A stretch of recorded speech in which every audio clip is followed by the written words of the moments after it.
Hello, and welcome to Quality Carriers Quick Chat episode, where we bring you an insight look at QC thought leadership through conversations with leadership, drivers, and employees. Today, I am joined by our special guest who will let introduce himself. So, if you could begin with telling us your name, your title, how long you've been in the transportation industry, and how long you've been with Quality All Carriers. right, thanks, Zora. Don Benoit, Vice President of Operations, Quality Carriers. I've been with Quality on and off for over 20 years. What was the other question? How long have you been in the transportation Oh, industry? yeah, that one. Well, it's been a long time. I started, rather than give you a number, I started in transportation back in the 1980s, and I'll let everybody do the math. So Don is a legend inside of Quality Carriers and outside of Quality Carriers. You may be familiar with the Don Benoit name. I know we worked at a previous company together, and so to his point, he's got years and years of transportation experience, and he is our fearless VP of operations. So we like to start our quick chat with a icebreaker. So Okay. our icebreaker question is: if you were a driver, what lane would you choose and why? Well, I don't think I'd pick a lane. I would pick more a type of business, and for me, it would be the over-the-road long-haul business. Okay. I like to drive, I like to wander, like to see the country, so that's probably what I would do. Okay. So we also like to ask our audience, you guys, what you want to hear from our leadership and from QC. And so by unanimous vote, the question that came back for Don was, how has your role or your team's role changed since we were acquired by CSX a little over 2 years ago? For the operation equality, in aggregate, there really was no big change. CSX really wanted us to continue operating the way that we continued. We have great rapport with our customers, and the CSX folks didn't want to get in the way of that. But I will say that it's also brought another product to the marketplace. And operationally, we're now moving intermodal loads across the railroad and also doing some extra transloads that came to us via the CSX. So it's essentially added additional business lines and That's correct. opportunities to your organization. Correct. Awesome. So one of the things we know Don's very passionate about is monitoring and continue to grow the culture of quality carriers and the driver experience. And a part of that is having your monthly driver calls. And Don sometimes takes a beating, but you take it very well and you have very open, direct, and candid conversations. So can you tell us a little bit about what those monthly driver calls mean to you and what the goal of those calls may be?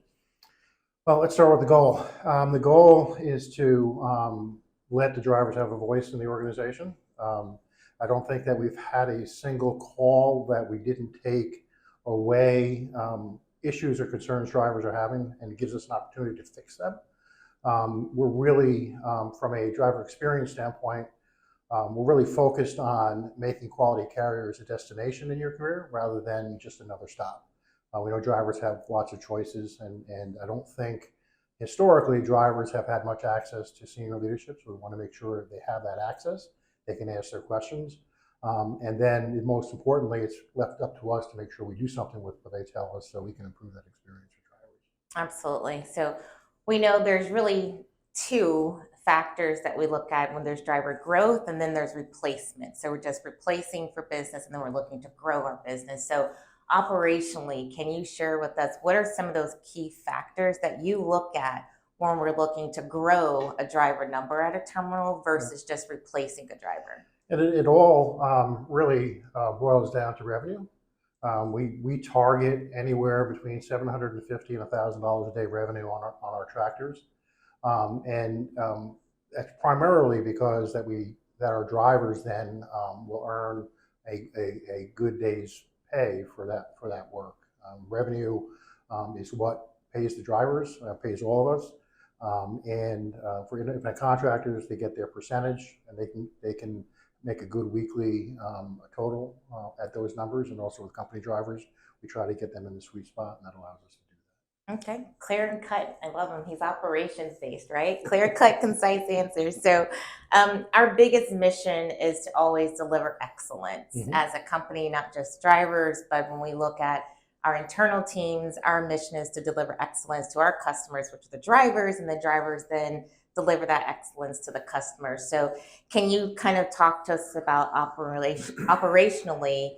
How you ensure drivers feel that mission of delivering excellence and how we also deliver that mission to our customers.